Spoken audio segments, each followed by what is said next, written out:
বাংলাদেশের রাজধানী ঢাকার ধামুরাটের একটি বিবাহের বন্ধন ভেঙে গেল। আপনারা দেখেছেন, ইউটিউব জুড়ে ভাইরাল। বাংলাদেশের ইন্টারনেট জুড়ে এই বিবাহের সম্পর্কটা বিচ্ছেদ হওয়ার একটা আসল রহস্য আমরা খুঁজে পাইলাম। এক হাজী সাহেব এবার হজ করেছেন। হজে যাওয়ার আগে নিজের সন্তানের বিবাহের দিন তারিখ ধার্য করেছেন। এই বিবাহের দিন তারিখ ধার্য করার পরে তিনি বলেছেন, আমি হজ থেকে আসার পরে আমার ছেলের সাথে আমি বিবাহ দেব। এই মেয়েটার বাড়ি হচ্ছেন ধামুরাটে। প্রিয় ভাইয়েরা আমার, বন্ধুরা আমার, বিবাহের আর মাত্র 3টা দিন বাকি। এই 3 দিনের মধ্যে মেয়েটা তার নিজের গ্রামে একটা স্কুলে, তিনি নিজের পারিবারিক স্কুলের মধ্যে গিয়ে তিনি শরীরের মধ্যে কাপড় চোপড় পরে জনগণের সামনে, যুবকদের সামনে নাচানাচি করছে। কে বা কাহারা মোবাইল ফোনের মধ্যে ভিডিও করে এই মেয়েটার নাচ গান ইউটিউবে ছেড়ে দিয়েছে। মিনিটের মধ্যেই এই নাচ গানটা ভাইরাল হয়ে গেছে, গোটা পৃথিবীতে ভাইরাল। এমন পর্যায়ে এই মেয়েটার নাচ গান বর্তমান যে হব স্বামী তার শ্বশুর পর্যন্ত এই ভিডিওটা চলে গেছে।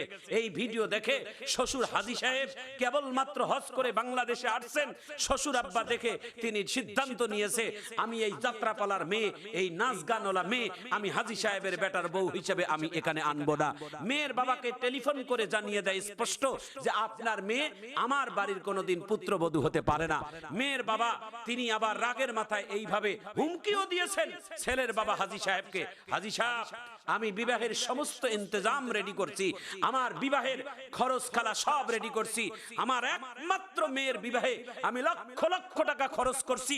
আপনি যদি আপনার সন্তানকে, ছেলেকে আমার মেয়ের সাথে বিবাহ না দেন তাহলে আমি আপনার বিরুদ্ধে মামলা করব, আপনাকে জেলের ভাত খাওয়াবো, আপনাকে জেল হাজতে পচাবো। হাজী সাহেব এক বাক্যে ইমানের চেতনার শক্তি দিয়ে তিনি বলেছেন, আপনি জেলের ভাত কেন, জেলখানা কেন, আপনার মেয়েকে বিবাহ না করার কারণে যদি আমাকে ফাঁসির চরিতেও, ফাঁসির দড়িতেও যদি আমাকে ঝুলতে হয় আমি ফাঁসির দড়ি গলার মধ্যে লাগিয়ে ঝুলতে রাজি আছি, তবুও তোমার মতো একজন যাত্রাপালার মেয়ে আমি হাজী সাহেবের বাড়িতে এসে পুত্রবধূ হওয়ার কোনোভাবেই আমি মেনে নিতে পারি না। একটু চিৎকার দিয়ে জোরে বলি মারহাবা। বাংলাদেশে কোন ভাষা দিয়ে এই হাজী সাহেবকে আমরা মোবারকবাদ জানাবো? কোন কথা দিয়ে, কোন ভাষা দিয়ে এই হাজী সাহেবকে মোবারকবাদ জানাবো?